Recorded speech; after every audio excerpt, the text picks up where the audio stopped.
Okay, so now we're going to be looking at some special types of equations with a little bit of unique characteristics and trying to figure out what do we have to do to make those equations be solved.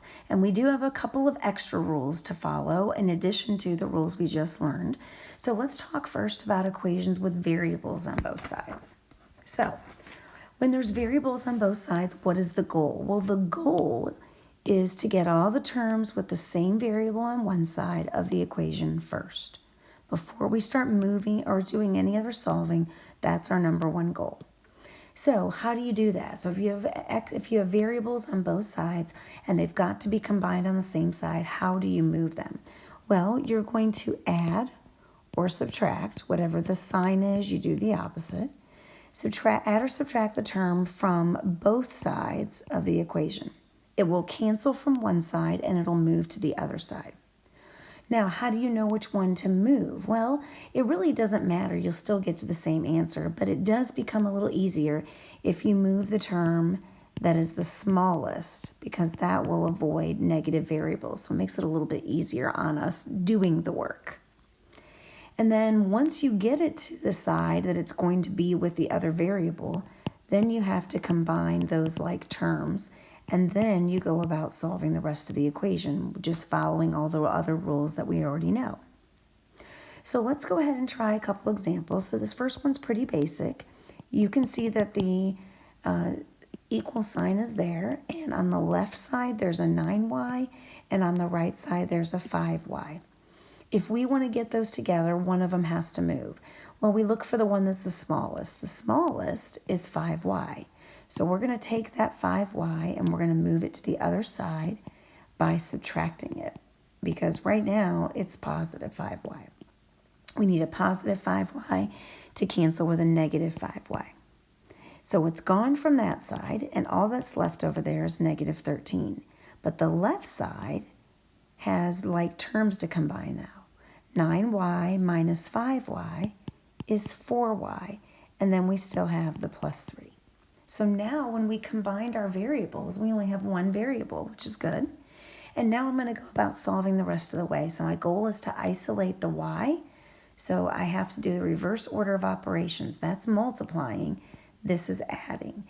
Adding is at the bottom of the pyramid. So this is going to be canceled first. So I can cancel a positive 3 by subtracting 3. And when I subtract it to the other side and I do the subtraction, negative 13 minus 3 is negative 16. And then finally, to undo the multiplication, I divide. 4 divided by 4 equals negative 16 divided by 4, which is negative 4. So y equals negative 4. Okay? All right, so now on this side, this time there's a little bit of an extra trick. I see 3 variables, 1 on the left and 2 on the right. So before I start moving things from side to side, because I don't want to have to move things twice, it's a good idea for me to use the ones that are on the same side and get those combined first.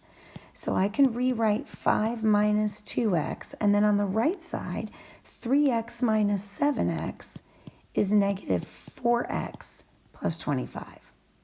Okay, now the tricky part. Negative 2x is on the left, negative 4x is on the right. Which of those is less than the other? You might be tempted to say 4 because in your mind 4 is greater than 2, and it is if they're positive, but they're negative. And on a number line, negative 4 is much less, much further away from 0 than negative 2. So negative 4 is the lesser of the two. So now I'm going to go ahead and get rid of that negative 4. So to do that, I'm going to do the opposite, which is to add 4x. So on the right side, I'm only left with 25. On the left side, I have to combine the negative 2x and the positive 4x, which is going to give me positive 2x. So now I can solve the rest of the equation by trying to isolate this. That's multiplication, so I'm going to get rid of this first to get 2x equals 20. And then to get rid of the multiplication, I'm going to do division. And I get x equals 10. So that's how we solve equations with variables on both sides. The next video is going to talk about how to solve